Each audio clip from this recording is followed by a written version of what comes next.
ಆ ಆ ಅಸ್ತ್ರಗಳಿಗೆ, ಆ ಅಸ್ತ್ರಗಳಲ್ಲಿರುವ ಮಂತ್ರಗಳಿಗೆ, ಆ ಅಸ್ತ್ರಗಳ ಯಾವ ದೇವತೆಗಳು ಅಭಿಮಾನಿಗಳಾಗಿದ್ದಾರೋ ಆ ದೇವತೆಗಳ ಸಾಮರ್ಥ್ಯವು ಜಾಸ್ತಿ ಆಗಲಿ, ಅಸ್ತ್ರಗಳ ಸಾಮರ್ಥ್ಯ ಜಾಸ್ತಿ ಆಗಲಿ, ಆ ರೀತಿಯಲ್ಲಿ ಅದನ್ನು ಅವರು ಸ್ವೀಕರಿಸಿದ್ದು ರಾಮಲಕ್ಷ್ಮಣರು ಅಂತ ಹೇಳುವಲ್ಲಿಗೆ ಮೊನ್ನೆದ್ದು 6ನೇ ಶ್ಲೋಕ ಮುಗಿದಿದೆ. ಇವತ್ತಿನ 7ನೇ ಶ್ಲೋಕ. ಅಥೋ ಜಗಾನಾಶು ಶರೇಣ ತಾಟಕಾಂ ವರಾದ್ವಿಧಾತು ತತ್ ಅನನ್ಯವಧ್ಯಾಂ. ಯಾವುದು ಯಾವುದಾಗಿದೆ? ಅಥೋ ಜಗಾನಾಶು. ಹಾಂ, ಇದು ಸಾಗಿದೆ ಸರಿ. ಶರೇಣ ಮಾರೀಚಂ ಅತಾರ್ಣವೇಕ್ಷಿಪದ್ ವಚೋ ವಿರಿಂಚಸ್ಯತು ಮಾನಯಾನಃ ಅವಧ್ಯತಾ ತೇನ ಹಿ ತಸ್ಯ ದತ್ತ ಜಗಾನ ಚಾನ್ಯಾನ್ ರಜನೀಚರಾನಥ. ಶರೇಣ ಮಾರೀಚಂ. ಈಗ ತಾಟಕೆಯನ್ನು ಕೊಂದಾಗಿದೆ, ಸುಬಾಹುವನ್ನು ಕೊಂದಾಗಿದೆ. ಸುಬಾಹುವನ್ನು ವಿಶ್ವಾಮಿತ್ರರ ಆಶ್ರಮಕ್ಕೆ ಬಂದು ಉಪದ್ರ ಕೊಟ್ಟಿದ್ದಾನವ ಯಜ್ಞ ಮಾಡಲಿಕ್ಕೆ. ಅಲ್ಲಿಂದ ಸುಬಾಹುವನ್ನು ಕೊಂದಾಯಿತು, ತಾಟಕೆಯನ್ನು ದಾರಿಯಲ್ಲೇ ಕೊಂದಾಯಿತು. ನಂತರ ಯಾರಿದ್ದಾನೆ? ಈ ತಾಟಕಿಯ ಮಗ ಯಾರವ? ಮಾರೀಚ. ಆ ಮಾರೀಚ ಶರೇಣ ಬಾಣದಿಂದ ಮಾರೀಚನಿಗೆ ವರ ಉಂಟು ಏನಂತ ತಿಳ್ಕೊಂಡು ಅವನಿಗೂ ಅದೇ ಅಂತೇಳಿದರೆ ಏನು ಭಗವಂತನೇ ಕೊಲ್ಲಬೇಕಷ್ಟೆ, ಆ ರೀತಿ. ಶರೇಣ ಮಾರೀಚನನ್ನು ಅಥ ಅರ್ಣವೇ ಅಕ್ಷಿಪದ್. ಮಾರೀಚನಿಗೆ ಬಾಣ ಹೂಡಿದರು ಶ್ರೀರಾಮಚಂದ್ರ. ಆ ಬಾಣದಿಂದ ಮಾರೀಚ ಅಥ ಅರ್ಣವೇ ಅಕ್ಷಿಪದ್. ಮಾರೀಚಂ ಶರೇಣ ಮಾರೀಚಂ ಅಥ ಅರ್ಣವೇ ಅಕ್ಷಿಪತ್ ಅಂತೇಳಿದರೆ, ಅರ್ಣವ ಅಂತೇಳಿದರೆ ಸಮುದ್ರ. ಸೊ ಮಾರೀಚನನ್ನು ಕೊಲ್ಲಿಕ್ಕೆ ಹೋಗಲಿಲ್ಲ ಶ್ರೀರಾಮಚಂದ್ರ. ಶರೇಣ ಮಾರೀಚಂ ಅಥ ಅರ್ಣವೇ ಅಕ್ಷಿಪದ್. ಕ್ಷಿಪತಿ ಅಂದರೆ ಕಲ್ಲು ಹೊಡೆಯುವುದು, ಕ್ಷಿಪತಿ. ಸೊ ಇದೇನು? ತೆಗೆದು ಬಿಸಾಡಿದ್ದು ಮಾರೀಚನನ್ನು. ಎಲ್ಲಿ? ಹೋಗಿ ಸಮುದ್ರಕ್ಕೆ ಹೋಗಿ ಬಿದ್ದ. ಶರೇಣ ಮಾರೀಚಂ ಅಥ ಅರ್ಣವೇ ಅಕ್ಷಿಪದ್. ಭೂತಕಾಲ ಅಂತ ಹೇಳಿದ್ರೆ ತೆಗೆದು ಬಿಸಾಡಿ ಆಗಿದೆ ಅವನನ್ನು. ಅರ್ಣವೇ ಸಮುದ್ರದಲ್ಲಿ. ವಚೋ ವಿರಿಂಚಸ್ಯ. ಯಾಕೆ ಅಂತೇಳಿದರೆ ವಚಃ ಅಂದರೆ ವಚನ, ಬ್ರಹ್ಮದೇವರದು ವರ ಇದೆ. ವಿರಿಂಚಸ್ಯ ಬ್ರಹ್ಮದೇವರ ವರ ಏನು? ಇಲ್ಲ, ನೀನು ಸಾಯುವುದಿಲ್ಲ ಅಂತ. ಸೊ ಅಂದರೆ ಭಗವಂತನಿಗೆ ಅಪ್ಲೈ ಆಗುವುದಿಲ್ಲ ಅದು. ಸೊ ವಚೋ ವಿರಿಂಚಸ್ಯ ತು ಮಾನಯಾನಃ ಅಂತೇಳಿದರೆ, ಬ್ರಹ್ಮದೇವರದ್ದು ವರ ಉಂಟಲ್ಲ, ಸರಿ ಅಂತ ಹೇಳ್ಕೊಂಡು ಒಂದು ಹೇಳಿದರೆ ಒಂದು ಇದು ಮಾಡಿದಾಗೆ ಅವನಿಗೊಂದು ಖುಷಿ ಆಗಲಿ. ಏನಂತ ಹೇಳಿದರೆ, ಬ್ರಹ್ಮದೇವರ ವರದಿಂದ ನಾನು ಬದುಕಿಕೊಂಡೆ. ಆದರೆ ಬದುಕಿಕೊಂಡದೌದು, ಆದರೆ ಯಾವ ರೀತಿ ಬದುಕಿಕೊಂಡಿದ್ದಾನೆ? ಹೋಗಿ ಬಿದ್ದಿದ್ದಾನೆ ಸಮುದ್ರದಲ್ಲಿ. ಶರೇಣ ಮಾರೀಚಂ ಅಥ ಅರ್ಣವೇ ಅಕ್ಷಿಪದ್. ಸಮುದ್ರಕ್ಕೆ ಹೋಗಿ ಬಿದ್ದಿದ್ದಾನೆ. ಯಾರು? ಮಾರೀಚ. ಶರೇಣ ಮಾರೀಚಂ ಅಥ ಅರ್ಣವೇ ಅಕ್ಷಿಪದ್ ವಚೋ ವಿರಿಂಚಸ್ಯ. ಬ್ರಹ್ಮದೇವರ ವರದಿಂದಾಗಿ ತು ಮಾನಯಾನಃ. ಚೂರು ಮರ್ಯಾದೆ ಕೊಡುವ ಅಂತ ಮಾನಯಾನಃ. ಅವಧ್ಯತಾ ತೇನ ಹಿ ತಸ್ಯ ದತ್ತ. ಇಲ್ಲ ನೀನು ಸಾಯುವುದಿಲ್ಲ ಅಂತ ಹೇಳ್ಕೊಂಡು ಬ್ರಹ್ಮದೇವರು ವರ ಕೊಟ್ಟಿದ್ದಾರೆ. ಸರಿ, ನೀನು ಸಾಯುವುದಿಲ್ಲ, ಹೋಗಿ ತೆಗೆದು ಬಿಸಾಡಿದ್ದು ಅಂತೇಳಿ. ಜಘಾನ ಚ ಅನ್ಯಾನ್ ರಜನೀಚರಾನಥ. ಸೊ ಅವನಿಗೊಬ್ಬನಿಗೆ ನಿನಗೆ ವರ ಉಂಟು ಅಂತೇಳಿಬಿಟ್ಟು, ಆದರೆ ತಿಳಿದ್ರು ವರ ಉಂಟು ಅಂತೇಳಿದ್ರು ಏನು ಭಗವಂತ ಕೊಲ್ಲದೇ ಇರಬೇಕಂತ ಏನಿಲ್ಲ, ಭಗವಂತನಿಗೆ ಅಪ್ಲೈ ಆಗೋದಿಲ್ಲ ಅದು ಅಂತೇಳಿದರೆ. ಬ್ರಹ್ಮದೇವರು ವರ ಕೊಟ್ಟರೆ ಬ್ರಹ್ಮದೇವರವರೆಗೆ, ಅದಕ್ಕಿಂತ ಮೇಲಿನವರಿಗೆ ಅದು ಅಪ್ಲೈ ಆಗೋದಿಲ್ಲ. ಸೊ ಭಗವಂತನಿಗೆ ಯಾವುದೂ ಅಪ್ಲೈ ಆಗೋದಿಲ್ಲ. ಆದ್ದರಿಂದ ಭಗವಂತ ಏನಂತ ಹೇಳಿದ್ರೆ, ಸರಿಯಪ್ಪ ನಿನಗೆ ಬ್ರಹ್ಮದೇವರ ವರ ಉಂಟಲ್ಲ, ಸರಿ ಇವತ್ತು ಬದುಕಿಕೋ, ಯಾಕಂದರೆ ನಿನಗೆ ಮುಂದೆ ಸ್ವಲ್ಪ ಕೆಲಸ ಉಂಟಲ್ಲ, ಆ ಕೆಲಸ ಆಗಬೇಕಲ್ಲ ಅಂತ ಹೇಳ್ಕೊಂಡು ಅವನು ಜಿಂಕೆಯಾಗಿ ಬರುವುದು, ಮಾಯಾ ಜಿಂಕೆಯಾಗಿ. ಸೊ ಆಮೇಲೆ ಸಾಯ್ತಾನೆ. ಸರಿ ಅಂತ ಹೇಳ್ಕೊಂಡು ನಂತರ ಸಾಯಲಿಕ್ಕಿದೆ, ಈಗ ಸಾಯುವುದು ಬೇಡ ಅಂತ ಬಿಟ್ಟಿದ್ದಾರೆ. ವಚೋ ವಿರಿಂಚಸ್ಯತು ಮಾನಯಾನಃ. ಮರ್ಯಾದೆ ಕೊಟ್ಟು ಅವಧ್ಯತಾತೇನ, ನೀನು ಸಾಯುವುದಿಲ್ಲ ಅಂತ ಬ್ರಹ್ಮದೇವರು ವರ ಕೊಟ್ಟಿದ್ದಾರೆ. ಅದಕ್ಕೆ ಮಾನಯಾನಃ ತಸ್ಯ ದತ್ತ ಜಘಾನ. ತಸ್ಯ ದತ್ತ ಅಂತೇಳಿದರೆ ತಸ್ಯ ದತ್ತ ವಚಃ, ಅವನಿಗೆ ಕೊಟ್ಟ ವರ ಇದೆ. ಯಾರು? ಬ್ರಹ್ಮದೇವರದ್ದು. ಅದಕ್ಕೆ ಮಾನಯಾನಃ ಮರ್ಯಾದೆ ಕೊಟ್ಟು. ಜಘಾನ ಚ ಅನ್ಯಾನ್. ಮಾರೀಚನನ್ನು ಬಿಟ್ಟು ಉಳಿದ ರಾಕ್ಷಸರನ್ನು ಏನಂತ ಹೇಳಿದರೆ ಜಗಾನ ಟಕ ಟಕ ಟಕ ಅಂತ ಎಲ್ಲ ಕೊಂದು ಹಾಕಿ ಆಯ್ತು. ರಜನೀಚರಾನತ. ರಜನಿ ಅಂದರೆ ರಾತ್ರಿ, ರಾತ್ರಿಯಲ್ಲಿ ಸಂಚರಿಸುವವರು ಯಾರು? ರಾಕ್ಷಸರು. ರಜನೀಚರಾನ್ ಅತ ಅಂತ ಹೇಳಿದರೆ ಇನ್ನು ಉಳಿದ ಯಾರು ರಾಕ್ಷಸರಿದ್ದಾರೋ ಅವರನ್ನೆಲ್ಲ ತೆಗೆದು ಬಿಸಾಡಿ ಆಯಿತು ಅಂತ ಹೇಳಿದರೆ ಕೊಂದಾಯಿತು. ಸುಬಾಹುವಿನ ಸಂಹಾರದ ನಂತರ ಶ್ರೀರಾಮಚಂದ್ರ ಬ್ರಹ್ಮವರದಿಂದ ಅವಧ್ಯನಾಗಿದ್ದ ಮಾರೀಚನನ್ನು ಬ್ರಹ್ಮವರವನ್ನು ಮಾನ್ಯ ಮಾಡಲೆಂದೋ ಎಂಬಂತೆ ಒಂದು ಬಾಣದಿಂದ ಸಮುದ್ರಕ್ಕೆ ಎಸೆದದ್ದು. ನಂತರ ಉಳಿದ ರಾಕ್ಷಸರನ್ನು ಸಂಹರಿಸಿದ್ದು ಅಂತ ತಿಳ್ಕೊಂಡು ಅಲ್ಲಿಗೆ ಸಂಪೂರ್ಣಂ ಯೋಜನ ಶತಂ, 100 ಯೋಜನ ದೂರದಲ್ಲಿತ್ತಂತೆ ಸಮುದ್ರ ಅಂತ ಹೇಳಿದರೆ ಲಂಕೆಗೆ ಹನುಮಂತ ಹಾರಿದ ಹಾಗೆ 100 ಯೋಜನ. ಸೊ ಸಂಪೂರ್ಣ ಯೋಜನ ಶತಂ ಕ್ಷಿಪ್ತಃ ಸಾಗರ ಸಂಪ್ಲವೆ, 100 ಯೋಜನ ದೂರ ಸಮುದ್ರಕ್ಕೆ ಅವನನ್ನು ಶ್ರೀರಾಮಚಂದ್ರ ಎಸೆದರು ಅನ್ನುವಂಥದ್ದು. ಶ್ರೀರಾಮನಿಗೆ ಬ್ರಹ್ಮವರಕ್ಕೆ ಮಾನ್ಯತೆ ಕೊಡುವ ಉದ್ದೇಶ ಸರ್ವಕಾಲಿಕ ಅಲ್ಲ. ಅಂದರೆ ಯಾವಾಗ ದೇವರಿಗೆ ಮಾನ್ಯತೆ ಕೊಡಬೇಕಂತ ಬರ್ತದ ಆವಾಗ ಮಾನ್ಯತೆ ಕೊಡ್ತಾರೆ. ಯಾವಾಗ ಮಾನ್ಯತೆ ಕೊಡೋದು ಬೇಡ, ಇವನನ್ನು ಇವತ್ತೇ ಕೊಲ್ಲಬೇಕು, ಮಹಾದುಷ್ಟ ಇವನು, ಇಲ್ಲಿದ್ರೆ ಬಹಳ ತೊಂದರೆ ಕೊಡ್ತಾನೆ ಅಂತ ಹೇಳಿದ್ರೆ ಅವತ್ತೇ ಕೊಂದು ಬಿಡ್ತಾರೆ. ಸೊ ಆ ರೀತಿ ಹಾಗಿದ್ದಲ್ಲಿ ಅವನನ್ನು ಮುಂದೆಯೂ ಸಂಹರಿಸಬಾರದು. ಆ ಥರ ಏನಿಲ್ಲ. ಮುಂದೆ ಅವನಿಗೆ ಮಾಯಾಜಿಂಕೆ ರೂಪದಿಂದ ಪಾಪಕಾರ್ಯ ಸಾಧನೆಗೆ ಇನ್ನೂ ಸಹ ಅವಕಾಶ ದೊರಕಲಿ, ಅಲ್ಲಿಂದ ಸೀದಾ ತೆಗೆದು ಅವನನ್ನು ಎಲ್ಲಿಗೆ ಕಳಿಸೋದು, ಯಾವುದು ಅಂಧ ತಮಸ್ಸಿಗೆ ಕಳಿಸ್ಲಿಕ್ಕೆ ಸುಲಭ ಆಗ್ತದೆ ಅಂತ ಆ ಉದ್ದೇಶದಿಂದ ಸಂಹರಿಸಲಿಲ್ಲ. ತಾತ್ಕಾಲಿಕವಾದ ಮಾನ್ಯತೆ ಅಷ್ಟೇ ಅಂತ ಹೇಳಿದ್ರೆ ಇದು ಯಾವಾಗಲೂ ಶಾಶ್ವತ ಮಾನ್ಯತೆ ಏನಲ್ಲ ಅಂತ ತಿಳ್ಕೊಂಡು. ಸೊ ಮುಂದಿನ ಲೀಲೆಗಳಲ್ಲಿ ಪಾತ್ರ ಉಂಟು ಈ ಮಾರೀಚನಿಗೆ ಅಂತ. ಸೊ ಈ ಮಾರೀಚ ಅದಕ್ಕೋಸ್ಕರನೇ ಅವನು ಹೋಗಿ ರಾವಣ ಹೋಗಿ ಎಂತೇಳಿದ್ರೆ ಸೀತೆಯನ್ನು ಅಪಹರಣ ಮಾಡಬೇಕು ಅಂತ ರಾವಣ ಹೋಗಿ ಮಾರೀಚನನ್ನು ನೀನು ಏನಾದರೂ ಮಾಯಾವಿಯಾಗಿ ಹೋಗ್ಬೇಕಂತ ಹೇಳಿದ ಕೂಡಲೇ ಮಾರೀಚ ಭಾರಿ ರಾವಣನಿಗೆ ಕ್ಲಾಸ್ ತಗೊಳ್ತಾನೆ, ಅಂದರೆ ಉಪದೇಶ ಮಾಡ್ತಾನೆ, ಬೇಡ ಆ ರಾಮನ ಸುದ್ದಿ ಒಂದು ಬೇಡ ಅಂತ. ಯಾಕಂತೇಳಿದ್ರೆ ಅವನಿಗೆ ಈಗ ಇಲ್ಲಿ ಗೊತ್ತುಂಟು ಅಂತೇಳಿದರೆ 100 ಯೋಜನ ದೂರ ಅವನನ್ನು ತೆಗೆದು ಬಿಸಾಡಿದ್ದು.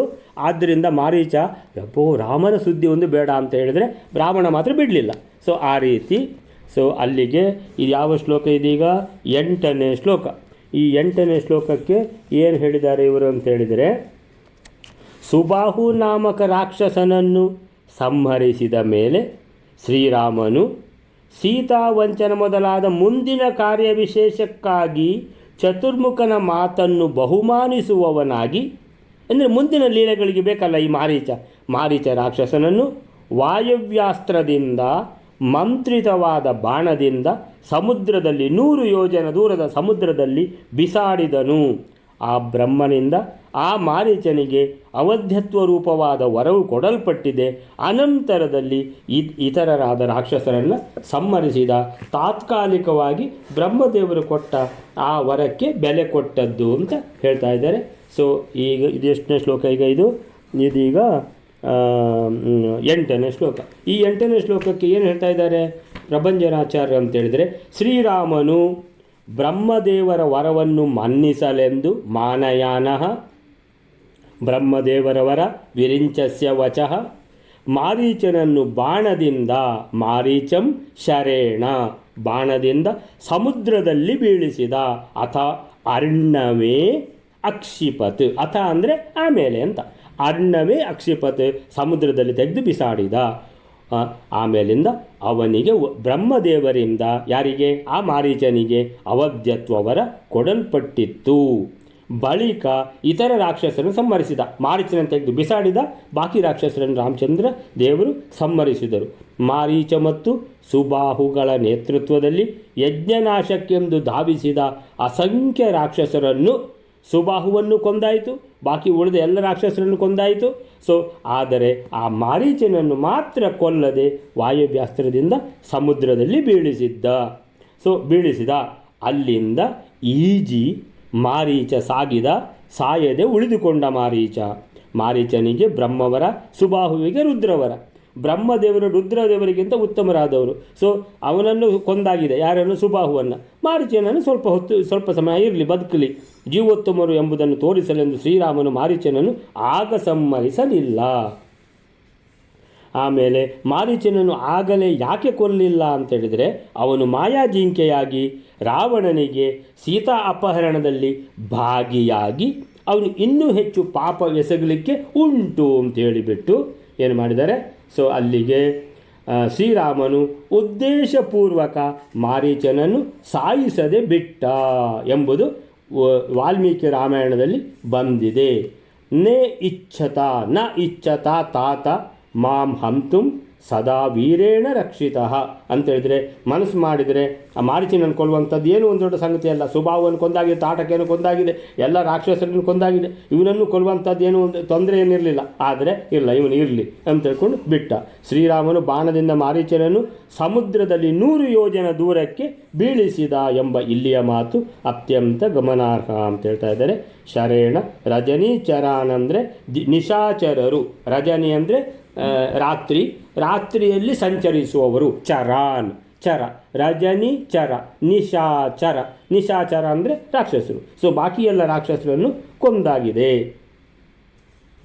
ಸೊ ಅಲ್ಲಿಗೆ 8ನೇ ಶ್ಲೋಕ ಮುಗಿದು ಈಗ 9ನೇ ಶ್ಲೋಕ. ತದಾ ವಿದೇಹೇನ ಸುತಾ ಸ್ವಯಂವರೋ ವಿಘೋಷಿತೋ ದಿಕ್ಷು ವಿದಿಕ್ಷು ಸರ್ವಶಃ ನಿಧಾರ್ಯ ತದ್ಗಾದಿಸುತಾನುಯಾಯಿ ಯಯೌ ವಿದೇಹಾನ್ ಅನುಜಾನುಯಾತಃ. ರಾಕ್ಷಸರ ಎಲ್ಲ ಸಂಹಾರ ಆಯಿತು. ಆಮೇಲೆ ವಿಶ್ವಾಮಿತ್ರರು ಹೇಳಿದರು ಇನ್ನೊಂದು ಕಡೆಗೆ ಹೋಗಲಿಕ್ಕಿದೆ ಅಂತ. ತದಾ ವಿದೇಹೇನ, ಎಲ್ಲಿ? ವಿದೇಹ ಅನ್ನುವಂತಹ ದೇಶಕ್ಕೆ ಹೋಗಲಿಕ್ಕಿದೆ.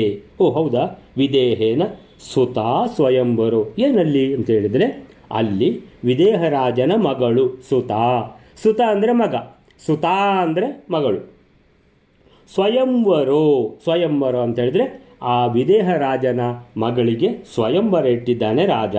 ಓ ವಿಘೋಷಿತೋ ಅಂದರೆ ಘೋಷಿಸಲ್ಪಟ್ಟಿದೆ. ದಿಕ್ಷು ವಿದಿಕ್ಷು ಸರ್ವಸಃ. ದಿಕ್ಷು ಅಂದರೆ ಪೂರ್ವ, ದಕ್ಷಿಣ, ಪಶ್ಚಿಮ, ಉತ್ತರ.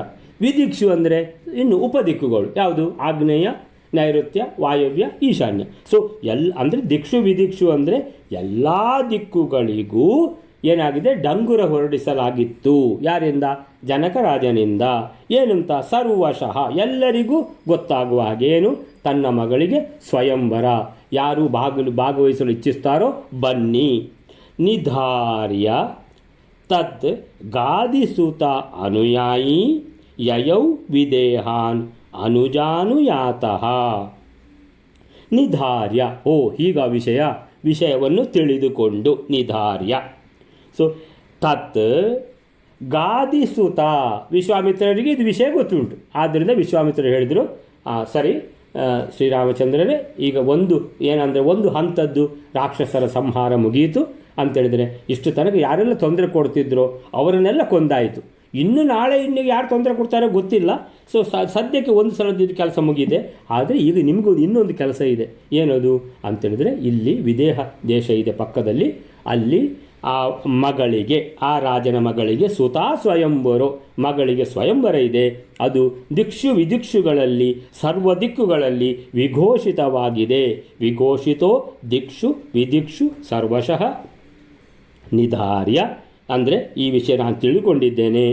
ತತ್ ಗಾದಿಸುತ ಅಂದರೆ ಗಾದಿರಾಜನ ಮಗ ವಿಶ್ವಾಮಿತ್ರ ಅಂತೇಳಿದರೆ ಬ್ರಹ್ಮವರದಿಂದಾಗಿ ಏನಂತೇಳಿದರೆ ತಾನು ಬ್ರಾಹ್ಮಣ ಅಂತೇಳ್ಕೊಂಡು ಬ್ರಾಹ್ಮಣತ್ವವನ್ನು ಪಡೆದುಕೊಂಡಿರುವಂತಹ ಒಂದು ಏಕೈಕ ಕ್ಷತ್ರಿಯ. ಈ ಥರ ವರ ಯಾರೂ ಪಡೆದುಕೊಂಡಿಲ್ಲ. ಸೊ ಆ ರೀತಿಯಲ್ಲಿ ತತ್ ಗಾದಿಸುತ ಅನುಯಾಯಿ. ಗಾದಿಸುತ ಅಂತೇಳಿದರೆ ವಿಶ್ವಾಮಿತ್ರರ ಅನುಯಾಯಿ ಅಂತೇಳಿದರೆ ವಿಶ್ವಾಮಿತ್ರರು ಮುಂದಿಂದ, ರಾಮ ಲಕ್ಷ್ಮಣರು ಹಿಂದಿಂದ. ಸೊ ಯಯೌ ಹೋದರು, ಎಲ್ಲಿಗೆ? ವಿದೇಹ ದೇಶಕ್ಕೆ. ಅನುಜ ಅನುಯಾತಃ, ರಾಮನು ಅನುಜ ಅಂದರೆ ತಮ್ಮ, ಲಕ್ಷ್ಮಣನ ಸಮೇತ. ಅನುಯಾತಃ ಅಂದರೆ ಲಕ್ಷ್ಮಣ ಹಿಂದೆ ಬರ್ತಾ ಇದ್ದಾನೆ, ರಾಮ ಎಲ್ಲಿ ಹೋಗ್ತಾರೋ ಅಲ್ಲಿಗೆ ಲಕ್ಷ್ಮಣ ಹಿಂದೆ ಹೋಗುವಂಥದ್ದು. ಸೊ ಈ ರೀತಿ ಸ್ವಯಂವರ ಅಂದರೆ ಸ್ವಯಮೇವ ಕನ್ಯಾ ಯತ್ರ ವರಯತಿ.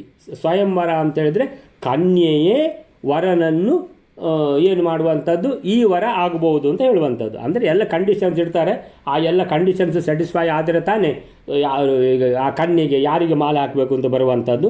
ಸೊ ಆಮೇಲೆ ಅನುಯಾಯಿ ಅಂತ ಹೇಳಿದರೆ ತದ್ಗಾದಿಸುತ ಅನುಯಾಯಿ, ವಿಶ್ವಾಮಿತ್ರರ ಅನುಸರಿಸಿ ಅಂತ ಹೇಳಿದ್ರೆ ಹೇಳ್ತಾರೆ. ಇದಕ್ಕೆ ವಿಜಯದಾಸರು ಹೇಳ್ತಾರೆ, ಬಕುತ ಜನ ಮುಂದೆ ನೀನವರ ಹಿಂದೆ ಅಂತ. ಸೊ ಭಗವಂತನಿಗೆ ವಿಜಯದಾಸರು ಹೇಳುವಂಥದ್ದು ಬಕುತ ಜನರು ಮುಂದೆ ಅಂತೇಳಿದರೆ ಎಲ್ಲ ಬಕುತ ಜನರ ಅನುಯಾಯಿ ಭಗವಂತ. ಎಲ್ಲಿ ತನ್ನ ಭಕ್ತಿ ಮಾಡ್ತಾರೋ ಜನರು, ಅವರು ಭಕ್ತರು ಹೇಳಿದಾಗೆ ಕೇಳುವವನು ಭಗವಂತ. ಸೊ ಭಕ್ತ ಜನ ಮುಂದೆ. ಯಾರು ಇಲ್ಲಿ ಭಕ್ತ ಜನ? ವಿಶ್ವಾಮಿತ್ರರು. ಸೊ ವಿಶ್ವಾಮಿತ್ರರಿಗೆ ಗೊತ್ತುಂಟು ಇದು ಭಗವಂತ ಅಂತ. ಆದ್ದರಿಂದ ವಿಶ್ವಾಮಿತ್ರರು ಪರಮ ಭಕ್ತಿಯಿಂದ ಭಗವಂತನನ್ನು ಕರೆದುಕೊಂಡು ಹೋಗ್ತಾ ಇದ್ದಾರೆ. ಸೊ ಭಕ್ತ ಜನ ಮುಂದೆ ನೀನವರ ಹಿಂದೆ. ಅಂತ ಹೇಳಿದ್ರೆ ಶ್ರೀರಾಮಚಂದ್ರ ಭಗವಂತ ವಿಶ್ವಾಮಿತ್ರರ ಹಿಂದೆ ಅಂದರೆ ಸ್ವಭಕ್ತರ ಹಿಂದಿಂದ ಹೋಗ್ತಾ ಇದ್ದಾರೆ ಅಂತ ತಿಳ್ಕೊಂಡು. ಸೊ ಈ ವಿಘೋಷಿತ ಅಂತೇಳುವುದಕ್ಕೆ ಡಂಗುರ ಸಾರಿಸುವಂಥದ್ದು, ಬೇರಿತಾಡನ ಆ ರೀತಿಯಲ್ಲಿ ವಾರ್ತಾಂ ಪ್ರೇಷಯತಿ. ರಾಜ ಯಾವುದಾದ್ರೂ ವಾರ್ತೆ ಕಳಿಸ್ಬೇಕಿದ್ರೆ ಆ ಡಂಗುರ ಸಾರಿಸಿಕೊಂಡು ಬಂದು ಹೇಳ್ತಾರೆ, ಕೇಳಿರಿ ಇಲ್ಲಿ ರಾಜನ ಮಗಳಿಗೆ ಸ್ವಯಂವರ, ಆ ರೀತಿಯಲ್ಲಿ ಹೇಳ್ತಾ ಬರ್ತಾರೆ. ಈ 9ನೇ ಶ್ಲೋಕಕ್ಕೆ ಏನು ಹೇಳ್ತಾರೆ ಅಂದರೆ, ವಿಶ್ವಾಮಿತ್ರ ಋಷಿಯ ಯಜ್ಞ ಸಮಾಪ್ತಿ ಸಮಯದಲ್ಲಿ ಎಲ್ಲ ರಾಕ್ಷಸರನ್ನು ಕೊಂದಾಯಿತು, ಯಜ್ಞ ಆಯಿತು. ಸೊ ಯಜ್ಞ ಸಮಾಪ್ತಿ ಸಮಯದಲ್ಲಿ ಜನಕರಾಜನಿಂದ ಎಲ್ಲ ದಿಕ್ಕುಗಳಲ್ಲಿಯೂ ಕೋಣ ದಿಕ್ಕುಗಳಲ್ಲಿಯೂ ಅಂದರೆ ದಿಕ್ಕು ಉಪದಿಕ್ಕುಗಳಲ್ಲಿಯೂ ಮಗಳಾದ ಸುತ ಸೀತಾದೇವಿಯ ಸ್ವಯಂವರೋ. ಕನ್ನಿಕೆಯು ವರನ ಪ್ರತಾಪಾತಿಶಯವನ್ನು ನೋಡಿ ಅಂತೇಳಿದರೆ ಯಾರು ನೋಡಲಿಕ್ಕೆ ಚಂದ ಮಾತ್ರ ಅಲ್ಲ ಅಂತೇಳಿದರೆ ಪರಾಕ್ರಮ ಆಮೇಲೆ ಗುಣಗಳು ಅದನ್ನೆಲ್ಲ ನೋಡಿಬಿಟ್ಟು ಕನ್ಯೆಯೇ ತಾನೇ ಎಲ್ಲಿ ಅಂಗೀಕರಿಸಿಕೊಳ್ಳುತ್ತಾಳೋ ಅದು ಸ್ವಯಂವರ. ಸೊ ಆ ಸ್ವಯಂವರವು ಘೋಷಿಸಲ್ಪಟ್ಟಿತ್ತು. ಅದನ್ನು ನಿಶ್ಚಯಿಸಿಕೊಂಡು ವಿಶ್ವಾಮಿತ್ರರನ್ನು ಅನುಸರಿಸಿಕೊಂಡು ತಮ್ಮನಾದ ಲಕ್ಷ್ಮಣನಿಂದ ಹಿಂಬಾಲಿಸಿಕೊಳ್ಳಲ್ಪಟ್ಟ ಶ್ರೀರಾಮ ದೇವರು ವಿದೇಹ ದೇಶಕ್ಕೆ ಹೋದರು. ವಿದೇಹಾನ್ ಯಯೌ. ವಿದೇಹಾನ್ ಅಂದರೆ ವಿದೇಹ ದೇಶಕ್ಕೆ, ಯಯೌ ಹೋದರು ಅಂದರೆ ಈ 9ನೇ ಶ್ಲೋಕಕ್ಕೆ ಏನು ಹೇಳ್ತಾರೆ ಪ್ರಭಂಜನಾಚಾರ್ಯ, ಆ ವೇಳೆಗೆ ವಿದೇಹರಾಜನಾದ ಜನಕನಿಂದ ತನ್ನ ಮಗಳಾದ ಜಾನಕಿಯ ಸ್ವಯಂವರ, ವಿದೇಹೇನ ಸುತಾ ಸ್ವಯಂವರೋ, ದಿಕ್ಕು ವಿದಿಕ್ಕುಗಳಲ್ಲೆಲ್ಲ ದಿಕ್ಷು ವಿದಿಕ್ಷು ಸರ್ವಶಃ ವಿಶೇಷವಾಗಿ ಘೋಷಿಸಲ್ಪಟ್ಟಿತ್ತು. ವಿಘೋಷಿತು, ಖಾಲಿ ಘೋಷಿತು ಅಂದರೆ ಘೋಷಿಸಲ್ಪಟ್ಟಿತ್ತು, ಇದು ಘೋಷಿತು ಅಲ್ಲ, ವಿಘೋಷಿತು ಅಂದರೆ ಬಹಳ ವಿಶೇಷವಾಗಿ ಡಂಗುರ ಹೊಡೆದು ಬಿಟ್ಟು ಬೇರಿತಾಡನದಿಂದ ಘೋಷಿಸಲ್ಪಟ್ಟಿತ್ತು. ಆಮೇಲೆ ಹೇಳ್ತಾರೆ, ಬೇರಿತಾಡನೇನ ವಾ ಸ್ವನಗರೆ ಬೇರಿತಾಡನೆ ಕೃತಿ ಸತಿ ತತ್ರತ್ಯಾನ್ಯ ದೇಶಭೂಪಾನಾಂ ತತ್ರ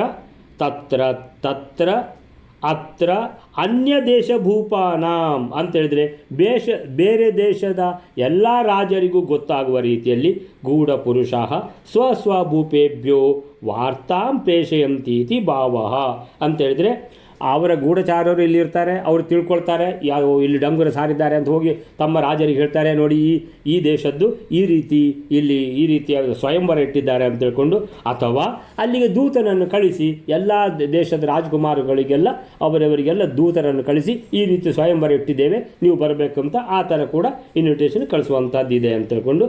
ಸೊ ಅಲ್ಲಿಗೆ ಈ 9ನೇ ಶ್ಲೋಕ ಮುಗಿತು. ಅಂದರೆ ಸೀತಾ ಸ್ವಯಂವರಕ್ಕೆ ವಿದೇಹ ದೇಶಕ್ಕೆ ರಾಮಲಕ್ಷ್ಮಣರು ವಿಶ್ವಾಮಿತ್ರರು ಮುಂದಿಂದ ರಾಮಲಕ್ಷ್ಮಣರು ಹಿಂದಿಂದ ಹೋಗ್ತಾ ಇದ್ದಾರೆ. ಸೊ 10ನೇ ಶ್ಲೋಕ, ಈ ದಾರಿಯಲ್ಲಿ ಏನಾಯಿತು ಅಂತ. ಅಥೋ ಅಹಲ್ಯಾಂ ಪತಿನಾಭಿಷಪ್ತಾಂ ಪ್ರದರ್ಶನಾತ್ ಇಂದ್ರಕೃತಾತ್ ಶಿಲೀಕೃತಾಂ ಸ್ವದರ್ಶನಾತ್ ಮಾನುಷತಾಂ ಉಪೇತಾಂ ಸುಯೋಜಯಾಮಾಸ ಸ ಗೌತಮೇನ.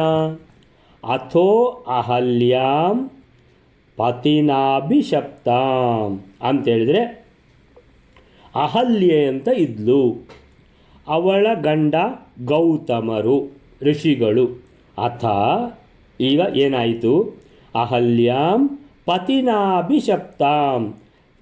ಪತಿನ ಅಂತೇಳಿದರೆ ಗಂಡನಿಂದ, ಪತಿನ ಅಭಿಶಪ್ತಾಂ ಅಂದರೆ ಶಾಪಗ್ರಸ್ತಳಾದ ಅಹಲ್ಯೆ.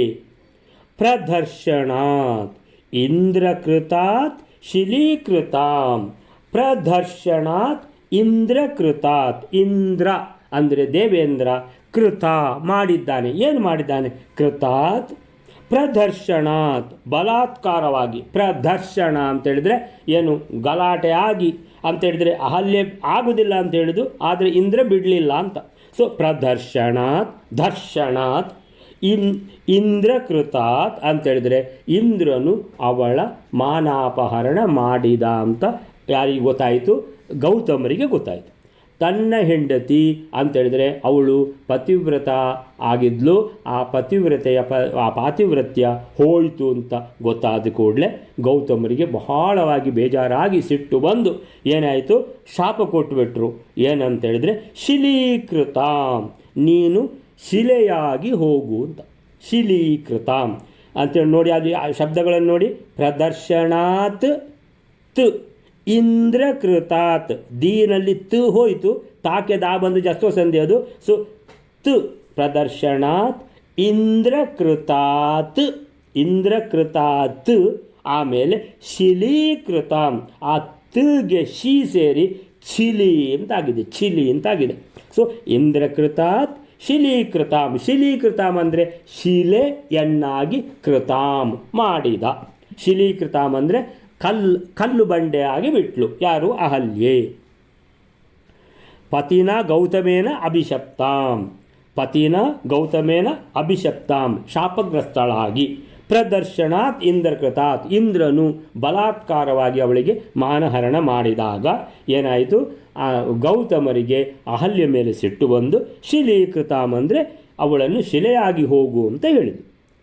ಈಗ ಸ್ವದರ್ಶನಾತ್ ಮಾನುಷತಾಂ ಉಪೇತಾಂ. ಸ್ವದರ್ಶನಾತ್ ಆವಾಗ ಏನಂತ ಹೇಳಿದರೆ ಎಲ್ಲರೂ ಹೋಗಿ ಗೌತಮರನ್ನು ಹೇಳಿದರು. ಮುಖ್ಯವಾಗಿ ಇಂದ್ರ ಹೋಗಿ ಕೇಳಿದಾಗ ಕಾಣ್ತದೆ. ಏನಂತ ಹೇಳಿದರೆ, ಈಗ ಅವಳದು ಏನು ಇದರಲ್ಲಿ ಪಾತ್ರ ಇಲ್ಲ ಅಹಲ್ಯದ್ದು ಅಂತೇಳುವಾಗ ಅಂತೇಳಿದಾಗ ಅವರೇ ಅದನ್ನು ಹೇಳ್ತಾರೆ. ಅಂತೇಳಿದರೆ ಅಲ್ಲಿ ಶ್ರೀರಾಮಚಂದ್ರ ಯಾವಾಗ ಬರ್ತಾನೋ ಆವಾಗ ಅವನ ಪಾದಸ್ಪರ್ಶದಿಂದ ಮುಕ್ತಳಾಗ್ತಾಳೆ ಅವಳು ಅಂತ ಈ ರೀತಿ ಕಥೆ. ಸ್ವದರ್ಶನಾತ್ ಅಂತೇಳಿದರೆ ಶ್ರೀರಾಮಚಂದ್ರನ ಕೃಪಾ ಕಟಾಕ್ಷ ಆ ಶಿಲೆ ಮೇಲೆ ಯಾವಾಗ ಬಿತ್ತೋ, ಸ್ವದರ್ಶನಾತ್ ಮಾನುಷತಾಂ ಉಪೇತಾಂ. ಅಹಲ್ಯೆ ಅಂತೇಳಿದರೆ ಕಲ್ಲಾಗಿದ್ದವಳು, ಕಲ್ಲು ಹೋಯಿತು, ಅಹಲ್ಯೆ ಅಂತೇಳಿದರೆ ಅತ್ಯಂತ ಸೌಂದರ್ಯವತಿಯಾದ ಸ್ತ್ರೀ ಆಗಿಬಿಟ್ಲು. ಸ್ವದರ್ಶನಾತ್ ಮಾನುಷತಾಂ ಉಪೇತಾಂ. ಮಾನುಷತಾಂ ಅಂದರೆ ಮನುಷ್ಯತ್ವ, ಅಂದರೆ ಮನುಷ್ಯ ರೂಪದಲ್ಲಿ ಬಂದುಬಿಟ್ಲು. ಮಾನುಷತಾಂ ಉಪೇತಾಂ ಹೊಂದಿದಳು. ಸೊ ಪುನಃ ಅವಳು ನಾರಿಯಾದಳು ಅಂತೇಳಿದರೆ ಸುಯೋಜಯಾಮಾಸ ಸ ಗೌತಮೇನ ಅಂತೇಳಿದರೆ ಭಗವಂತನು ತನ್ನ ಕೃಪಾ ಕಟಾಕ್ಷವನ್ನು ಗೌತಮರವರೆಗೆ ಅದನ್ನು ಎಕ್ಸ್ಟೆಂಡ್ ಮಾಡ್ತಾರೆ. ಅಂತೇಳಿದರೆ ಆ ಗೌತಮರಿಗೆ ಗೊತ್ತಾಗ್ತದೆ, ಓ ಆ ಶಿಲೆಯ ಮೇಲೆ ರಾಮ ಪಾದಸ್ಪರ್ಶ ಆಯಿತು, ರಾಮನ ಕೃಪಾ ಕಟಾಕ್ಷ ಬಿದ್ದು ಈಗ ಪುನಃ ಅಹಲ್ಯೆ ಏನಾಗಿದ್ದಾಳೆ? ಮನುಷ್ಯತ್ವವನ್ನು ಹೊಂದಿದ್ದಾಳೆ, ಸುಂದರ ರೂಪದ ನಾರಿಯಾಗಿದ್ದಾಳೆ. ಆಮೇಲಿಂದ ಆ ಕೃಪಾ ಕಟಾಕ್ಷ ಯಾವಾಗ ಗೌತಮರ ಮೇಲೆ ಬಿತ್ತೋ ಆವಾಗ ಗೌತಮರು ಎಲ್ಲಿದ್ದರು ಅಂತ ಗೊತ್ತಿಲ್ಲ. ಗೌತಮರು ಭಗವಂತ ಎಲ್ಲ ಕಡೆಯಲ್ಲಿದ್ದಾನೆ. ಆ ಭಗವಂತ ಗೌತಮರ ಹೃದಯದಲ್ಲಿಯೂ ಇದ್ದಾನೆ. ಆ ಗೌತಮರಿಗೆ ಗೊತ್ತಾಯಿತು ಅಂತೇಳಿದರೆ ತನ್ನ ಹೆಂಡತಿದ್ದು ಏನೂ ದೋಷ ಇದರಲ್ಲಿ ಇಲ್ಲ. ಆದ್ದರಿಂದ ಏನಾಯಿತು ಅಂತೇಳಿದರೆ ಅವಳಿಗೆ ಶಾಪ ವಿಮೋಚನೆ ಆಗಿದೆ ಭಗವಂತನಿಂದಲೇ ಅಂತೇಳ್ಕೊಂಡು ಅದನ್ನು ಯಾವಾಗ ಗೊತ್ತಾಯಿತು ಹೆಂಡತಿಯನ್ನು ಬಹಳ ಒಂದು ಪ್ರೀತಿಯಿಂದ ಅವರೇನು ಮಾಡ್ತಾರೆ, ಪುನಃ ಹೆಂಡತಿಯನ್ನಾಗಿ ಸ್ವೀಕಾರ ಮಾಡ್ತಾರೆ. ಸುಯೋಜಯಾಮಾಸ ಅಂದರೆ ಯೋಜಯಾಮಾಸ ಒಟ್ಟುಗೂಡಿಸಿದ ಯಾರು? ಶ್ರೀರಾಮಚಂದ್ರ ಭಗವಂತ ಗೌತಮ ಮತ್ತು ಅಹಲ್ಯೆಯನ್ನು. ಸುಯೋಜಯಾಮಾಸ ಸ ಗೌತಮೇನ, ಗೌತಮರ ಜೊತೆಗೆ ಏನಂತ ಹೇಳಿದರೆ ತನ್ನ ಕೃಪಾಪಾತ್ರತ್ವೇನ ಹರೇಹೇ ಕೃಪಾಪಾತ್ರತ್ವೇನ ಶ್ರೀಹರಿಯ ಆ ಕೃಪಾಪಾತ್ರ ಅವರಿಗೆ ಗೌತಮರಿಗೆ ಅನ್ನಿಸಿಬಿಡ್ತು. ಏನಂತ ಹೇಳಿದರೆ, ಇಲ್ಲ, ನನ್ನ ಹೆಂಡತಿದ್ದು ಮಿಸ್ಟೇಕೇ ಇಲ್ಲ ಅಂತ. ಸೊ ಹರೇ ಕೃಪಾಪಾತ್ರತ್ವೇನ ಮುನೇಹೇ ಸ್ನೇಹಾತಿಶಯೋ, ಆ ಗೌತಮ ಮುನಿಗಳು ಬಹಳ ಸ್ನೇಹಾತಿಶಯ ಅಂತೇಳಿದ್ರೆ ಬಹಳವಾದ ಪ್ರೇಮದಿಂದ ಸ್ನೇಹಾತಿಶಯೋ ಅಭೂತ್ ಇತಿ ಸೂಚಯತಿ ಅಂತೇಳಿದ್ರೆ ಅಹಲ್ಯೆಗೆ ಎರಡನೇ ಜನ್ಮ ಸಿಕ್ಕಿದ ಹಾಗೆ. ಸೊ ಅವಳನ್ನು ಪುನಃ ಮದುವೆ ಆದ ಹಾಗೆ ಅಂತೇಳಿದರೆ ಅಷ್ಟು ಪ್ರೀತಿಯಿಂದ ಅವಳನ್ನು ಸ್ವೀಕಾರ ಮಾಡ್ತಾರೆ. ಸೊ ಅಂತೇಳಿದರೆ ಇದಕ್ಕೆಲ್ಲ ಮತ್ತೆ ಕಥೆಗಳುಂಟು.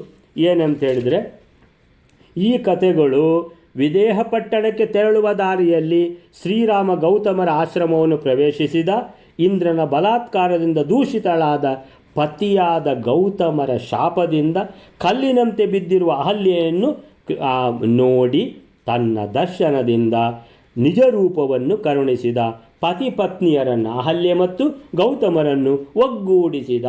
ಸುಯೋಜಯಾಮಾಸ, ಅಹಲ್ಯೆ ಗೌತಮರ ಮಡದಿ. ಗೌತಮರು ಮಹಾ ತಪಸ್ವಿಗಳು. ಅವರ ತಪಸ್ಸು ಯೋಗ್ಯತೆ ಮೀರಿ ಬೆಳೆಯಿತು. ಯೋಗ್ಯತೆ ಮೀರಿದ ಪುಣ್ಯದ ಗಳಿಕೆಯಿಂದ ಇವರಿಗೆ ಮದ ಆವರಿಸಿ ಉತ್ತಮ ದೇವತೆಗಳಿಗೆ ಅಪಚಾರವಾಗಿ ಯೋಗ್ಯತಾನುಗುಣ ಪುಣ್ಯವನ್ನು ಕಳೆದುಕೊಳ್ಳುವ ಅಪಾಯವನ್ನು ಇಂದ್ರ ಗುರುತಿಸಿದ. ಆಮೇಲೆ ಅಂತೇಳಿದರೆ, ಆ ಗೌತಮರು ಪುಣ್ಯ ಮಾಡ್ಕೊಂಡು ಹೋಗಿದ್ದಾರೆ. ತಪಸ್ಸು ಮಾಡಿ ಪುಣ್ಯ ಮಾಡಿಕೊಂಡು, ಪುಣ್ಯ ಎಷ್ಟು ತಮ್ಮ ಯೋಗ್ಯತೆಗೆ ಎಷ್ಟು ಪುಣ್ಯ ಮಾಡಬೇಕೋ ಅಷ್ಟೇ ಮಾಡಬೇಕು. ಅದಕ್ಕಿಂತ ಜಾಸ್ತಿ ಆದ ಕೂಡಲೇ ಏನಾಗ್ತದೆ ಅಂತೇಳಿದ್ರೆ ಮದ ಬರ್ತದೆ. ಮದ ಬಂದ ಕೂಡಲೇ ಇನ್ಯಾರಾದರೂ ಗೌತಮರಿಗೆ ಶಾಪ ಕೊಟ್ಟರೆ ಅಥವಾ ಇನ್ನೇನಾದರೂ ಅವರಿಂದ ಏನೋದು ಉತ್ತಮರಿಗೆ ಅಂತೇಳಿದರೆ ಬ್ರಹ್ಮಾದಿ ರುದ್ರಾದಿ ಯಾವ ದೇವತೆಗಳಿಗೆ ಏನಾದರೂ ಅವಮಾನ ಮಾಡಿಬಿಟ್ರೆ ಅಂತೇಳಿದರೆ ಏನಾಗ್ತದೆ, ಮತ್ತು ನೆಕ್ಸ್ಟ್ ಜನ್ಮದಲ್ಲಿ ಅವರಿಗೆ ಇನ್ಯಾವುದಾದ್ರೂ ಒಂದು ಎಮ್ಮೆಯ ಕೋಣನಾಗಿ ಹುಟ್ಟುವಂಥ ಇದು ಬಂದುಬಿಡ್ತದೆ. ಅದಕ್ಕೋಸ್ಕರ ಇಂದ್ರನಿಗೆ ಗೊತ್ತಾಯಿತು, ಇವ್ರದ್ದು ಪುಣ್ಯ ಬಹಳ ಆಗಿಬಿಟ್ಟಿದೆ. ಯಾರದು? ಗೌತಮರದ್ದು. ಸೊ ಗೌತಮರದ್ದು ಪುಣ್ಯ ಜಾಸ್ತಿ ಆದರೆ ಅವರ ಪುಣ್ಯವನ್ನೀಗ ಕಡಿಮೆ ಮಾಡಬೇಕು. ಕಡಿಮೆ ಮಾಡಿ ಪುನಃ ಅವರನ್ನು ಟ್ರ್ಯಾಕ್ನಲ್ಲಿ ಇಡಬೇಕು ಅಂತೇಳಿದರೆ, ಒಳ್ಳೆಯ ಒಂದು ತಪಸ್ವಿಯಾದ ಗೌತಮರು ಬಹಳ ಒಂದು ವಿಶೇಷ ತಪಸ್ವಿ ಅವರು. ಸೊ ಆದ್ದರಿಂದ ಇಂದ್ರ ಏನು ಮಾಡಿದ ಅಂತೇಳಿದರೆ, ಅವರ ತಪಸ್ಸಿನ ಪುಣ್ಯವನ್ನು ಕಡಿಮೆ ಹೇಗೆ ಮಾಡೋದು?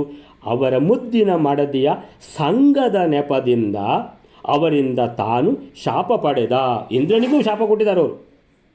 ಅಂದರೆ ಈ ರೀತಿ ಅವರ ಹೆಂಡತಿಯ ಮಾನಾಪಹರಣ ಮಾಡೋದು ಅಂತ ಹೇಳಿದ ಕೂಡಲೇ ಏನಾಯಿತು, ಅವರು ಶಾಪ ಕೊಡ್ತಾರೆ. ಶಾಪ ಕೊಟ್ಟುಕೊಳ್ಳಿ ಏನಾಗ್ತದೆ, ಶಾಪ ಕೊಟ್ಟರೆ ಪುಣ್ಯ ಎಷ್ಟೋ ಕಡಿಮೆ ಆಗ್ತದೆ ಅಂತೇಳಿದರೆ ಆ ಹೆಚ್ಚಾದ ಪುಣ್ಯ ಪುನಃ ಲೆವೆಲ್ಲಿಗೆ ಬಂತು ಅಂತ. ಅಂದರೆ ಅವರ ಒಳ್ಳೆಯದಕ್ಕೆ ಮಾಡಿದ್ದು ಇಂದ್ರ.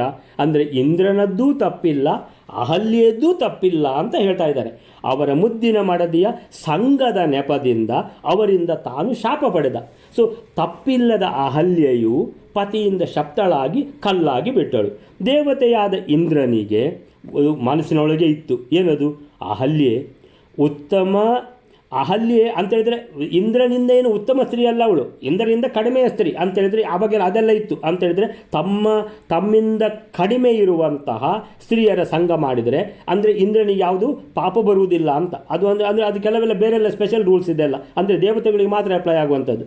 ತನಗಿಂತ ಯೋಗ್ಯತೆಯಲ್ಲಿ ಉತ್ತಮಳಾದವಳಲ್ಲ, ಆದ್ದರಿಂದ ಅವಳ ಸಂಘದಿಂದ ಇಂದ್ರನಿಗೆ ಪಾಪ ಇಲ್ಲ. ಆಸೆಯಿಂದ ಇಂದ್ರ ಅವಳನ್ನು ಸೇರಿದವನೂ ಅಲ್ಲ, ಅವನಿಗೆ ಯಾವುದೇ ಆಸೆ ಇಲ್ಲ. ಎಷ್ಟೋ ರಾಮಾಯಣದ ಗ್ರಂಥಗಳಲ್ಲಿ ಆ ರೀತಿ ಬರ್ಕೊಂಡುಂಟು. ಏನಂತ ಹೇಳಿದ್ರೆ, ಇಂದ್ರನ ಕ್ಯಾರೆಕ್ಟ್ರೇ ಹಾಗೆ. ಅವನು ಈ ರೀತಿ ಅಪ್ಸರೆಯರನ್ನು, ದೇವಲೋಕದಲ್ಲಿರುವ ಅಪ್ಸರೆಯರನ್ನು, ಇಲ್ಲಿ ಅಹಲ್ಯೆಯನ್ನು ಮಾನಭಂಗ ಮಾಡುವಂಥ ಇಂಥ ಒಂದು ಶೀಲ ಕೆಟ್ಟವ ಅಂತ. ಆದರೆ ಅವನು ಅಲ್ಲ ಅಂತ ಹೇಳ್ತಾರೆ. ಸೊ ಮಧ್ವಾಚಾರ್ಯ ಸ್ಪಷ್ಟ ಹೇಳ್ತಾರೆ ಅಂತೇಳಿದರೆ, ಇಲ್ಲಿ ಅವನಿಗೆ ಒಂದೇ ಒಂದು ಉದ್ದೇಶ ಇದ್ದದ್ದು ಏನಂತೇಳಿದರೆ, ಮಿತಿಮೀರಿ ಅವರು ಗೌತಮರು ಪುಣ್ಯ ಸಂಪಾದನೆ ಮಾಡಿದ್ದಾರೆ, ಆದ್ದರಿಂದ ಅದನ್ನು ಕಡಿಮೆ ಮಾಡಬೇಕು ಅಂತ ಅಷ್ಟು ಮಾತ್ರ. ಸೊ ಅದಕ್ಕೂ ಒಂದು ದಾರಿ ಹುಡುಕಿ ಮಾಡಿದ್ದಾನೆ ಅಷ್ಟೆ. ಸೊ ಅಲ್ಲಿ ಅಂತರಂಗದಲ್ಲಿ ಇಂದ್ರನಿಗೆ ಗೌತಮರ ಹಿತದೃಷ್ಟಿ ಅಡಗಿತ್ತು. ಆದ್ದರಿಂದಲೇ ಏನಂತೇಳಿದರೆ, ವೇದವು ಅಹಲ್ಯೆಯ ಸಂಪರ್ಕದಿಂದ ಇಂದ್ರನ ಲೋಮವೂ ಮಕ್ಕಾಗಲಿಲ್ಲ ಎಂದು ಹಿರಿಮೆ ಹಾಡಿತು. ವೇದಗಳಲ್ಲಿ ಇದು ಪ್ರಸ್ತಾಪ ಬಂದಿದೆ. ಸೊ ವೇದ ಹೇಳ್ತದೆ ಈ ರೀತಿ ಇಂದ್ರನು ಗೌತಮರ ಒಳ್ಳೆಯ ಉದ್ದೇಶ, ಅವರಿಗೆ ಒಳ್ಳೆಯದಾಗಬೇಕು ಅನ್ನುವಂಥ ಉದ್ದೇಶದಿಂದ ಈ ಕೆಲಸ ಮಾಡಿದ್ದರಿಂದ ಇಂದ್ರನಿಗೆ ಏನೂ ತೊಂದರೆ ಆಗಲಿಲ್ಲ. ಆದರೆ ಅವನ ಮನಸ್ಸಿನಲ್ಲಿ ಮಾತ್ರ, ಆದರೂ ವಿಷ್ಣು ಭಕ್ತಳಾದ ಅಹಲ್ಯೆ ಶಾಪಗ್ರಸ್ತಳಾದದು ಇಂದ್ರನಿಗೆ ಸಂತಾಪ ನಡೀತು. ಬೇಜಾರಾಯ್ತು ಅವನಿಗೆ. ಅಯ್ಯೋ ಅಂತ ಹೇಳಿದ್ರೆ, ಕಲ್ಲಾಗಿ ಹೋಗುವಂಥ ಶಾಪ ಕೊಟ್ಟು ಬಿಟ್ರಲ್ಲ ಗೌತಮರು ಅಹಲ್ಯೆಗೆ. ಅವಳದು ಏನು ಇದರಲ್ಲಿ ಪಾತ್ರ ಇಲ್ಲ, ತನ್ನದೂ ಏನು ಪಾತ್ರ ಇಲ್ಲ. ಅವರ ಒಳ್ಳೆಯದಕ್ಕೋಸ್ಕರ ಮಾಡಿದ್ದು, ಅಂದರೆ ಅವರ ಒಳ್ಳೆಯದಕ್ಕೋಸ್ಕರ ಮಾಡಿದ್ದು, ಅವರು ಶಾಪ ಕೊಡ್ತಾರೆ ಅಂತ ಗೊತ್ತಿದ್ದ ಕಾರಣವೇ ಮಾಡಿದ್ದು. ಯಾಕಂದರೆ ಶಾಪ ಕೊಟ್ಟರೆ ಅವರ ಪುಣ್ಯ ಕಡಿಮೆ ಆಗುವಂಥದ್ದು, ಆ ಲೆವೆಲಿಗೆ ಬರಬೇಕಿದ್ರೆ. ಸೊ ಹಾಗಾಗಿ ಹರಿಭಕ್ತಳಿಗೆ ದುಃಖ ತನ್ನಿಂದ ಒದಗಿತು ಅಂತ ಇಂದ್ರನಿಗೂ ಬಹಳ ಬೇಜಾರಾಯ್ತಂತೆ ಇಂದ್ರನಿಗೆ. ಸೊ ಅಂಬರೀಷನ ಪ್ರಕರಣದಲ್ಲಿ ದೂರ್ವಾಸರಿಗೆ ಆಯ್ತಂತೆ. ಏನಂತ ಹೇಳಿದರೆ, ಅಂಬರೀಷನನ್ನು ಹಿಡಿಲಿಕ್ಕೆ ಹೋದರು 12 ದಿವಸ. ಸೊ ತನ್ನನ್ನು ಬಿಟ್ಟು ಹೇಗೆ ನೀನು ಇದು ಮಾಡಿದ್ದೆ ಅಂತ. ಅಂಬರೀಷನದು ಏನೂ ತೊಂದರೆ ಇರಲಿಲ್ಲ, ಏನೂ ಒಂದು ತಪ್ಪಿರಲಿಲ್ಲ. ತಪ್ಪಿಲ್ಲದೆ ಯಾರಿಗಾದರೂ ಶಿಕ್ಷೆ ಕೊಟ್ಟರೆ ಏನಾಗ್ತದೆ ಅಂತ ಹೇಳಿದರೆ ಮತ್ತೆ ಬೇಜಾರಾಗ್ತದೆ. ಅಯ್ಯೋ, ನಾನು ಅವರಿಗೆ ಯಾಕೆ ನಾನು ಈ ರೀತಿ ಮಾಡಬಾರ್ದಿತ್ತು, ನನ್ನಿಂದ ಈ ರೀತಿ ಆಗಬಾರ್ದಿತ್ತು ಅಂತ ದೂರ್ವಾಸರಿಗೆ ಆವತ್ತು ಆದ ಹಾಗೆ. ಸೊ ಏನು ಮಾಡಿದ, ಇಂದ್ರನಿಗೆ ಬಹಳ ಬೇಸರ ಆಗ್ತಾಯಿತ್ತು. ಅಂತೇಳಿದರೆ ಅಹಲ್ಯೆಗೆ ತನ್ನಿಂದ ತೊಂದರೆ ಆಯಿತು ಅಂತ. ಮಹಾ ಹರಿಭಕ್ತೆ ಅವಳಿಗೆ ತೊಂದರೆ ಆಯಿತು ಅಂತ. ಸೊ ಹರಿಯಲ್ಲಿ ಹೋಗಿ ಅವಳ ಮೋಚನೆಗೆ ಮೊರೆ ಇಟ್ಟ ಶ್ರೀರಾಮಚಂದ್ರರ. ಏನಂತ ಹೇಳಿದ್ರೆ ಭಗವಂತನಿಗೆ ಸ್ಪೆಷಲ್ ಆಗಿ ಏನು ರಿಕ್ವೆಸ್ಟ್ ಮಾಡಿದ್ದಾನೆ, ಯಾರು ಈ ದೇವೇಂದ್ರ, ಏನಂತ ಹೇಳಿದ್ರೆ ಅಹಲ್ಯೆಗೆ ಒಂದು ತೊಂದರೆ ಆಗಿದೆ, ಆ ತೊಂದರೆಯನ್ನು ಸರಿಪಡಿಸಬೇಕು ಅಂತ ಭಗವಂತನಿಗೆ ಏನು ಮಾಡಿದ್ದಾನೆ, ಮಹಾಪ್ರಾರ್ಥನೆ ಮಾಡಿದ್ದಾನೆ. ಸೊ ಅಹಲ್ಯೆಯು ಅದೃಶ್ಯಳಾಗಿ ಶ್ರೀಹರಿಯನ್ನು ಆರಾಧಿಸಿದಳು. ಅವಳು ಕಲ್ಲಾಗಿದ್ದಾಗಲೂ ಕೂಡ ಸೊ ಅವಳ ಆತ್ಮ ಅಂತ ಯಾವುದಿದೆ ಅದು ಆ ಭಗವಂತನನ್ನು ಆರಾಧಿಸ್ತಾ ಇತ್ತು.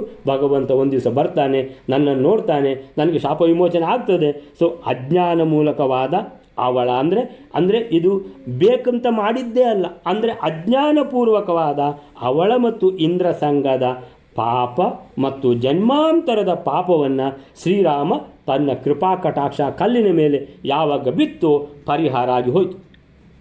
ಭಕ್ತನಾದ ಇಂದ್ರನ ಬೇಡಿಕೆಯನ್ನು ಶ್ರೀರಾಮಚಂದ್ರ ಈಡೇರಿಸಿದ.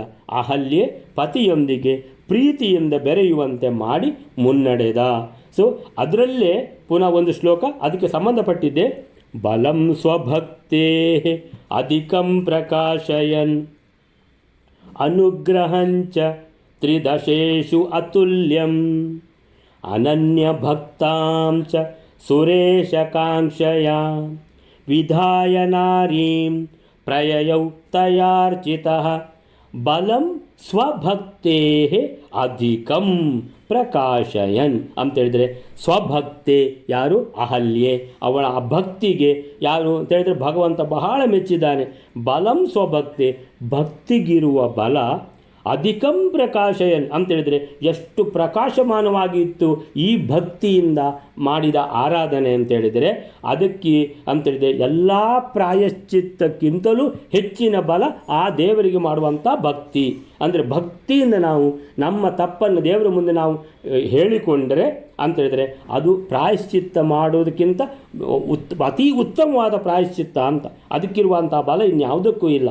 ಬಲಂ ಸ್ವಭಕ್ತೇ ಅಧಿಕಂ ಪ್ರಕಾಶಯನ್, ಬಹಳ ಪ್ರಕಾಶ ಇರುವಂತಹ ಈ ಭಕ್ತಿಯಿಂದ ಅವಳು ಮಾಡಿದ ಆರಾಧನೆ ಯಾರು, ಅಹಲ್ಯೆ. ಅದಲ್ಲದೆ ಇಂದ್ರನು ಕೂಡ ಏನಿದೆ ಭಗವಂತನಿಗೆ ಪ್ರಾರ್ಥನೆ ಮಾಡಿದ್ದಾನೆ. ಏನಂತ ಹೇಳಿದರೆ, ನಂದೂ ತಪ್ಪಿಲ್ಲ, ಅಹಲ್ಯದ್ದು ತಪ್ಪಿಲ್ಲ, ಇಬ್ಬರೂ ಭಕ್ತರೇ ಭಗವಂತನದ್ದು. ಸೊ ನಾವು ಒಳ್ಳೆ ಉದ್ದೇಶ ಇಟ್ಟುಕೊಂಡು, ಉದ್ದೇಶ ಏನಂತ ಹೇಳಿದ್ರೆ ಭಗವಂತನಿಗೆ ಗೊತ್ತಿರುವಂಥದ್ದೇ. ಗೌತಮರ ಪುಣ್ಯ ಆ ಯೋಗ್ಯತೆಗೆ ಮೀರಿ ಅದು ಏನು ಮೀರಿ ಹರಿತಾ ಇತ್ತು, ಅದರಿಂದ ತೊಂದರೆ ಆಗ್ತದೆ ಗೌತಮರಿಗೆ ಅಂತೇಳಿ ಆ ಪುಣ್ಯವನ್ನು ಕಡಿಮೆ ಮಾಡಲಿಕ್ಕೋಸ್ಕರ ಈ ರೀತಿ ಒಂದು ದಾರಿ ಹುಡುಕಿದ್ದು ಅಂತ. ಸೊ ಆದ್ದರಿಂದ ಅನುಗ್ರಹಂಚ ತ್ರಿದಶೇಷು ಅತುಲ್ಯಂ. ಎಂತಹ ಭಗವಂತ ಅನುಗ್ರಹ ಮಾಡಿದ್ದಾರೆ ಅಂತೇಳಿದರೆ ತ್ರಿದಶೇಷು ಅಂತೇಳಿದರೆ ದೇವತೆಗಳು ಅಂತೇಳಿದರೆ ನಿಮಗೆ ಪಕ್ಕನೆ ಗೊತ್ತಾಗೋದಿಲ್ಲ. ತ್ರಿದಶ ಅಂದರೆ ದೇವತೆಗಳು ಅಂತ. ಸೊ ತ್ರಿದಶೇಷು ದೇವತೆಗಳಲ್ಲಿ ಅತುಲ್ಯಂ ಅಂದರೆ ಎಂಥ ಅನುಗ್ರಹ ಮಾಡಿದರೋ ಅಹಲ್ಯೆ ಮೇಲೆ, ಅತುಲ್ಯವಾದ ಅಂದರೆ ಅದಕ್ಕೆ ಉಪಮೇಯ ಇಲ್ಲ, ತುಲ್ಯ ಇರದೇ ಇರುವಂತಹ ಅಂತಹ ಅನುಗ್ರಹವನ್ನು ಮಾಡಿದರು. ಆದ್ದರಿಂದಲೇ ಅತ್ಯಂತ ಅದ್ಭುತವಾಗಿ ಸೌಂದರ್ಯವತಿಯಾಗಿ ಶೋಭಿಸುತ್ತಿರುವಂತಹ ಅವಳು ನಾರಿಯಾಗಿ ಬಿಟ್ಲು. ಆಮೇಲಿಂದ ಹೊಸತಾಗಿ ಮದುವೆ ಆದರೆ ಗಂಡ ಹೆಂಡತಿಯರ ಹತ್ರ ಎಷ್ಟು ಒಂದು ಅನ್ಯೋನ್ಯ ಪ್ರೀತಿ ಇರ್ತದೋ ಆ ರೀತಿ ಎರಡನೇ ಜನ್ಮ ಆದ ಹಾಗೆ ಅಹಲ್ಯೆಗೆ ಹೋಗಿ ಅವಳು ಗೌತಮರಲ್ಲಿ ಸೇರಿಕೊಂಡ್ರು. ಗೌತಮರು ಬಹಳ ಪ್ರೀತಿಯಿಂದ ಅವಳನ್ನು ಸ್ವೀಕಾರ ಮಾಡಿದರು ಅಂತೇಳಿ ಅನನ್ಯ ಭಕ್ತಾಂ ಚ ಸುರೇಶ ಕಾಂಕ್ಷಯ ಅನನ್ಯ ಭಕ್ತಾಂ ಅನನ್ಯ ಭಕ್ತಳಾದ ಆ ಅಹಲ್ಯೆ ಮತ್ತು ಚ ಸುರೇಶ ಕಾಂಕ್ಷಯ ಸುರೇಶ ಅಂದರೆ ಯಾರು? ದೇವೇಂದ್ರ. ದೇವೇಂದ್ರ ಹೋಗಿ ಭಗವಂತನ ಹತ್ರ ಅಂಗಲಾಚಿದ್ದಾನೆ, ಬೇಡಿದ್ದಾನೆ, ಪ್ರಾರ್ಥನೆ ಮಾಡಿದ್ದಾನೆ. ಯಾಕಂತ ಹೇಳಿದ್ರೆ ಅಹಲ್ಯದು ತಪ್ಪೇ ಇಲ್ಲ ಅಂತ, ಏನೂ ತಪ್ಪಿಲ್ಲ ಅಹಲ್ಯದ್ದು. ಸೊ ಅಂತೇಳಿದರೆ ಗೌತಮರಿಗೆ ಉಪಕಾರ ಮಾಡೋದಕ್ಕೋಸ್ಕರ ನಿರ್ಧಾರ ಮಾಡಿದ್ದು ಯಾರು? ದೇವೇಂದ್ರ. ಸೊ ಹಿಡ್ಕೊಂಡದ್ದು ಯಾರನ್ನು? ಆ ಅಹಲ್ಯೆಯನ್ನು ಅಂತ ಹೇಳ್ಕೊಂಡು ಹೇಳಿದ್ದಾನೆ, ಅಹಲ್ಯದ್ದು ಏನೂ ತಪ್ಪಿಲ್ಲ, ನೀವು ಇದು ಮಾಡಬೇಕು, ಅಹಲ್ಯೆಗೆ ವಿಶೇಷವಾಗಿ ಅನುಗ್ರಹ ಮಾಡಬೇಕಂತ ಹೇಳಿದ್ದಕ್ಕೋಸ್ಕರ ಅನನ್ಯ ಭಕ್ತಾಂ, ಒಂದು ಕಡೆಯಲ್ಲಿ ಭಕ್ತಿಯಲ್ಲಿ ಆ ಭಕ್ತಳಾದ ಅಹಲ್ಯೆ ಮಾಡಿದ ಆರಾಧನೆ ಮತ್ತು ಅದೇ ರೀತಿಯಲ್ಲಿ ವಿಶೇಷ ಪ್ರಾರ್ಥನೆ ದೇವೇಂದ್ರನಿಂದ ಸುರೇಶ ಕಾಂಕ್ಷಯ, ಆ ರೀತಿ ವಿಧಾಯ ನಾರೀಂ ಅಂತೇಳಿದರೆ ಅವಳನ್ನು ಆ ರೀತಿಯ ಒಂದು ವಿಶೇಷವಾದ ಸೌಂದರ್ಯವತಿಯನ್ನಾಗಿ ಗಂಡನಿಂದ ಬಹಳ ಪ್ರೀತಿಯಿಂದ ಸ್ವೀಕಾರ ಮಾಡಲ್ಪಟ್ಟವಳನ್ನಾಗಿ ಮಾಡಿದ್ದು ವಿಶೇಷ ಅನುಗ್ರಹ ಭಗವಂತನದ್ದು. ವಿಧಾಯ ನಾರೀಂ, ಆ ರೀತಿ ಅನುಗ್ರಹ ಮಾಡಿ ತಯ ಅರ್ಚಿತ, ಅವಳು ಪಾದಪೂಜೆ ಮಾಡಿದ್ಲು ಯಾರಿಗೆ? ಭಗವಂತನಿಗೆ. ಅದನ್ನು ಸ್ವೀಕಾರ ಮಾಡಿ ಅಲ್ಲಿಂದ ಪ್ರಯಯೌ, ಅಲ್ಲಿಂದ ಮುಂದಕ್ಕೆ